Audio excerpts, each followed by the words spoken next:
ओम नमो नारायणाय। दोस्तों, मैं सीए राकेश कुमार आप लोगों के बीच आज एक बहुत बहुत महत्वपूर्ण टॉपिक्स के ऊपर में चर्चा करने जा रहा हूं। दोस्तों, हम लोग ऑनलाइन के ज़माने में जी रहे हैं और इस ऑनलाइन के ज़माने में हमें बहुत तरह की चीज़ों के माध्यम से प्रभावित किया जाता है उस चीज़ों को खरीदने के लिए। जैसे हमें कोई गाड़ी खरीदनी है तो हमें कहा जाता है कि आप अगर गाड़ी खरीदेंगे तो हम उस पर इस तरह से कुछ प्राइजेस आपको हम ऑफ़र करते हैं। उसी तरह से कुछ तरह के लॉटरीज़ है, गेम्स है, ऑनलाइन क्विज़ है और सबसे फेमस गेम शो कौन बनेगा करोड़पति जो अमिताभ बच्चन जी लीड करते हैं। उसी तरह से आज के डेट में बहुत सारे ऑनलाइन गेमिंग्स हैं, जैसे रम्मी सर्किल है, 11 है ना, और कई तरह के ऐसे ऑनलाइन गेम्स हैं जहाँ से कि हमें कुछ ना कुछ प्राइज़ की मनी मिलती है। अमूमन जब प्राइज़ की मनी हमें मिलती है तो जो हमारे दर्शक होते हैं, जो देखने वाले होते हैं, वो इस बात का अंदाज़ा लगाते हैं कि उसको जो रकम उसमें कही जा रही है वो पूरी की पूरी रकम जो विनर है उसको मिल जाएगा। लेकिन दोस्तों, मैं आपको बता दूं कि ये सही नहीं है।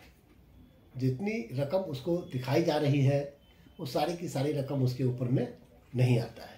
तो आज हम चर्चा करेंगे सबसे पहली बात कि crossword puzzle, lottery, online gaming और हॉर्स रेसेस, इन चीज़ों के ऊपर में हमें अगर कोई इनकम मिलता है तो उसके ऊपर में कितना टीडीएस कटेगा, कितनी बेसिक छूट है, हमारे इनकम टैक्स पर्पज से उसका क्या ट्रीटमेंट करना है, प्लस जो उस पर टीडीएस कटा हुआ है क्या उस टीडीएस का हम रिफंड क्लेम कर सकते हैं, है ना।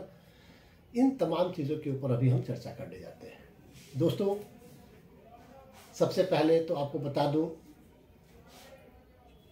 इनकम टैक्स के अंदर में जो प्रावधान है वो प्रावधान इस बात के ऊपर चर्चा करता है कि जो व्यक्ति किसी को भी पे कर रहा है, कोई भी रकम पे करता है, तो पे करने वाले व्यक्ति की ये जिम्मेवारी होती है कि वह उस पर समुचित टैक्स का डिडक्शन करके फिर रिसिपिएंट के हाथ में दे।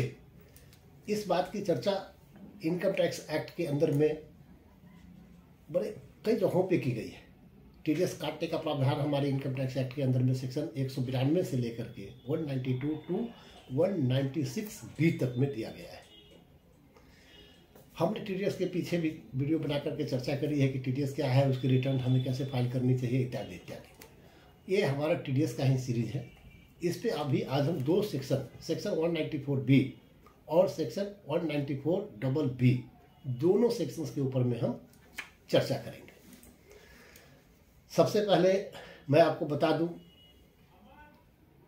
Winning from lottery, crossword puzzles और कार्ड गेम, ये होता क्या है, ठीक है। ये चीज़ें क्या है, लॉटरी अक्सर हम देखते हैं कि कोई स्टेट गवर्नमेंट अपनी लॉटरी निकालती है, या फिर लॉटरी में क्या है कि कोई हमें बाई चांस हमें कहता है कि आप इस काम को ऐसे करिए, इसके अंदर में अगर आपको कुछ गिफ्ट होगा तो हम आपको दे देंगे। तो वो एक विनिंग बाई चांस है, वो सर्टेनिटी नहीं है। हम कोई लॉटरी परचेज करते हैं और लॉटरी हमारी किस्मत पे डिपेंड करता है, हमें आ जाता है। हम कोई क्विज़ में पार्टिसिपेट करते हैं, उस क्विज़ में हम कंपेटिट करते हैं और हमें कोई चीज़ प्राप्त हो जाती है, ये हमारे लिए विनिंग है, ठीक है। कई बार आजकल आप देखते होंगे पेपर में क्रॉसवर्ड निकलता है जिसमें लोगों को कहा जाता है कि आप पार्टिसिपेट करिए। हम क्रॉसवर्ड में पार्टिसिपेट करते हैं और वहाँ से हम कुछ चीज़ जीतते हैं। उसी तरह से हमारा कार्ड गेम है।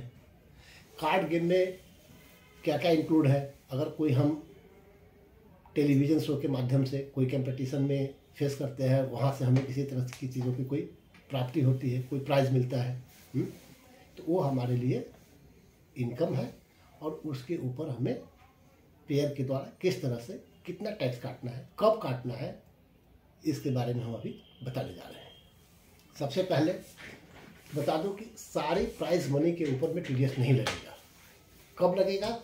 जब वो प्राइज मनी की रकम 10,000 या उससे ज़्यादा होगा। क्लियर? दूसरी बात, इस पे टीडीएस क्या रेट से लगेगा?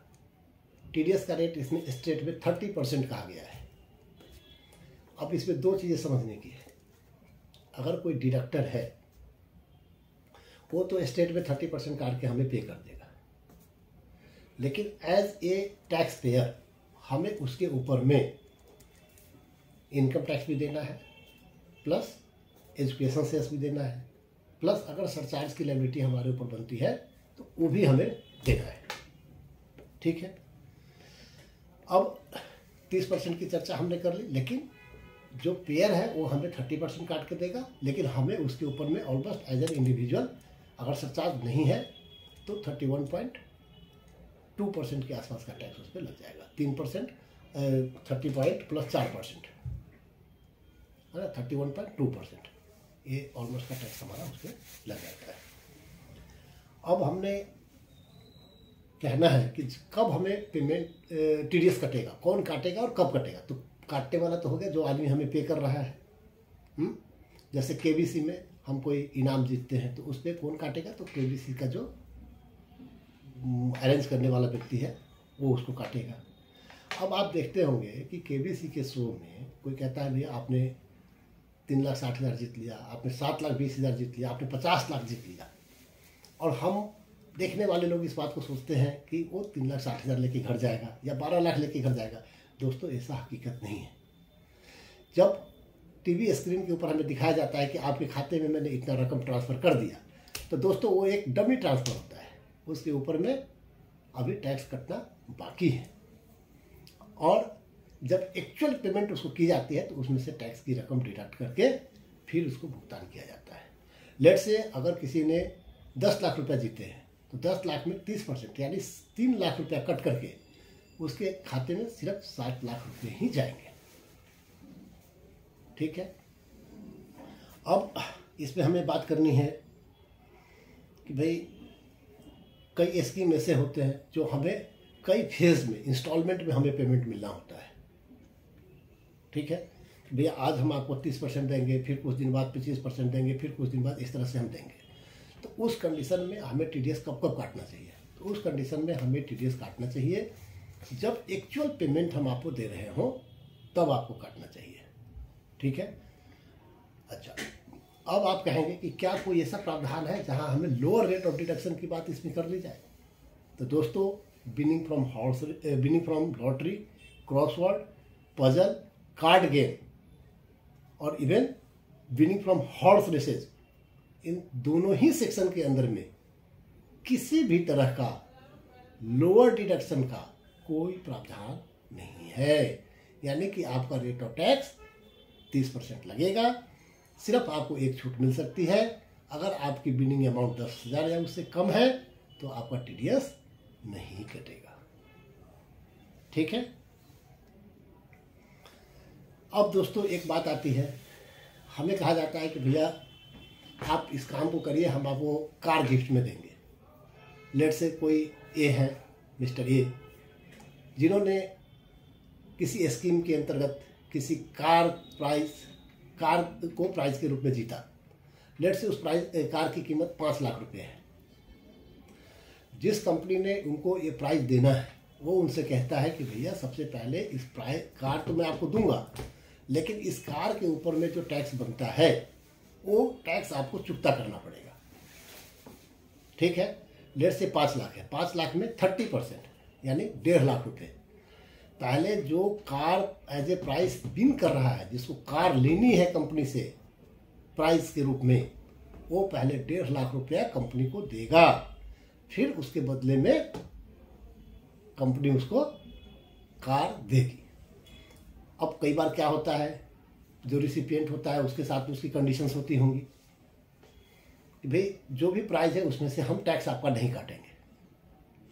तो उस कंडीशन में क्या होगा कि हमें बैकवर्ड कैलकुलेशन करना पड़ेगा। लेट से मान लिया कि जैसे 5 लाख का कार है, कंपनी कहती है कि ठीक है हम आपको कार दे देंगे, टैक्स की रकम आपको नहीं देनी है। इस केस में जो कंपनी कार के प्राइस के रूप में कार दे रही है उसको 5 लाख के ऊपर में टैक्स नहीं काटना है। उसको टैक्स कितने पे काटना है? मान लीजिए कि वो 70% है, 30% टैक्स है। टैक्स काटने के बाद 5 लाख आपको दी जा रही है, तो इसका मतलब हुआ कि वो टैक्स काटेगा 7,14,285 रुपये पे। और क्या टैक्स काटेगी? 2,14,285 रुपये 71 पैसे। ठीक है, यानी कि उसकी रकम बढ़ गई। ठीक है ना। तो ये हो गया कि अगर आपको प्राइज की मनी इन काइंड मिल रही है तब। ठीक है। उसके बाद में दोस्तों एक और इसमें बहुत अच्छा कॉन्सेप्ट है। अगर आपने कोई प्राइज मनी जीती है, लॉटरी जीता है, जिसमें कहा गया है कि आपको जो लॉटरी बेचने वाला है उसको 10,000 रुपये का कमीशन देना है, तो क्या उस कमीशन के रकम पे भी टीडीएस कटेगा? तो दोस्तों यहाँ पे नहीं, उस कमीशन के ऊपर में टीडीएस नहीं कटेगा। मान लीजिए कि आपको कोई 1 लाख रुपए का लॉटरी लगा है, उसमें से 10,000 रुपये आपको ब्रोकर को देना है, तो नेट अमाउंट आपके पास कितना आया? 90,000। तो उस 90,000 के ऊपर में अब टीडीएस कटेगा, ना कि 1 लाख पे कटेगा। ठीक है। इसके बाद बहुत दूसरा सेक्शन आता है हमारा, सेक्शन 194BB। उसको हम बोलते हैं विनिंग फ्रॉम हॉर्स रेसेस। अब विनिंग फ्रॉम हॉर्स रेसेस में किसको मिलता है? विनिंग फ्रॉम हॉर्स रेसेस में कोई भी पर्सन जो विनिंग फ्रॉम हॉर्स रेसेस की प्राइज मनी किसी भी व्यक्ति को देता है, वो उस प्राइज मनी को देने से पहले उसके ऊपर अप्लीकेबल रेट ऑफ टैक्स से टैक्स डिडक्ट करेगा, फिर उसको भुगतान करेगा। अब यहाँ पे बात आती है कि जो हॉर्स रेसेज है, उस हॉर्स रेस में कौन पार्टिसिपेट करता है? तो उस हॉर्स रेस में जो पार्टिसिपेट करता है उसको हम लोग बोलते हैं मेकर बोला जाता है, book maker, a book maker. ठीक है। या वो पर्सन जिसको गवर्नमेंट ने किसी भी लॉ के अंतर्गत हॉर्स रेसेस में पार्टिसिपेट करने के लिए लाइसेंस ग्रांट किया हुआ है। यानी कि ये एक स्पेसिफाइड नेचर का गेम है, हर कोई पार्टिसिपेट नहीं कर सकता है। कौन पार्टिसिपेट करेगा? तो कोई बुक मेकर होगा वो पार्टिसिपेट करेगा, या फिर गवर्नमेंट ने किसी भी लॉ के अंतर्गत उसको पार्टिसिपेट करने का लाइसेंस दे रखा है, तो government has grant a license, then वो पर्सन उसमें पार्टिसिपेट करेगा। और उस पर्सन ने अगर कोई इनाम जीती है तो उसके ऊपर भी उसको टैक्स कटेगा, बशर्ते कि उसकी इनाम की रकम 10,000 रुपये से ज़्यादा है। दोस्तों जैसा पिछले सेक्शन में हमने पढ़ा था, सेक्शन 194B में, इस सेक्शन में भी रेट ऑफ टैक्स सिमिलर है, दैट इज 30% स्टेट पे। फिर वही बात, अगर वो अपनी रिटर्न पर्सनल डालता है तो उसमें उसको सरचार्ज और एजुकेशन सेस का भी प्रावधान उसको देखना है और उसको लगेगा। ठीक है। दूसरी बात, कोई प्राइज मनी है उस पर टीडीएस कटा हुआ है, उस टीडीएस का एडजस्टमेंट हमारे इनकम टैक्स पर्पज से किसी दूसरे हेड में एडजस्टमेंट नहीं होगी। लेट से कि अगर किसी हेड में हमको लॉस है और यहाँ पे हमको इनकम मिल रही है, तो आपस में सेटअप नहीं होगा, आपस में सेटअप नहीं होगा, और उसके ऊपर स्टेट में आपको 30% प्लस एजुकेशन से प्लस सरचार्ज अगर अप्लीकेबल है तो आपको टैक्स देना पड़ेगा। दोस्तों अब एक चीज़ यहाँ पे समझने वाली बात क्या है, अगर आपको कोई 1 लाख रुपये का प्राइज मिला, 1 लाख के प्राइज के ऊपर में आपका 30% टैक्स कट गया, यानी 30,000 रुपये टैक्स कट गया। अब आप अपने हैंड्स में लेके आते हैं, अपनी ITR फाइल करते हैं। यहाँ पे आपका ITR फाइल करना कंपलसरी है, ये नहीं कि आपको ITR फाइल करने से छूट मिलेगी। आप ITR फाइल करेंगे, जब ITR आप फाइल करेंगे तो इसमें आपको अलग से फिर से ऑब्जेक्ट से 4% एजुकेशन से आपको देना पड़ेगा, यानी 1,200 रुपये अभी आपको और अपने जेब से लगाने हैं। ठीक है। अब आप कहेंगे कि क्या इस इनकम में से हमें किसी तरह की डिडक्शंस अवेलेबल है? डिडक्शन किस तरह की? जो हमारा चैप्टर 6 में होता है, जो हम इंश्योरेंस के जो पेमेंट करते हैं प्रीमियम उसके ऊपर मिलता है, या कोई मेडिकल इंश्योरेंस होता है, या फिर कोई डोनेशन हम देते हैं, जो चैप्टर 6 की डिडक्शंस हम लोग जानते हैं। दोस्तों आपको बता दूं कि यहाँ पे इस इनकम में से किसी तरह का कोई डिडक्शंस अलाउ नहीं है। ठीक है, जो भी आप प्राइज मनी लेके आते हैं उसमें से आपको टैक्स पे करना ही करना है। और जैसा मैंने पीछे भी डिस्कस किया कि 30% का तो टीडीएस आपका कटा है, जो स्टेट पे 30% का रेट है उस पर, प्लस आपका एजुकेशन से अगर लगता है तो वो भी आपको अलग से जमा कराना पड़ेगा। दोस्तों ITR भी फाइल करना है, इसमें किसी तरह का कोई रिफंड आपको नहीं मिलना है ना। और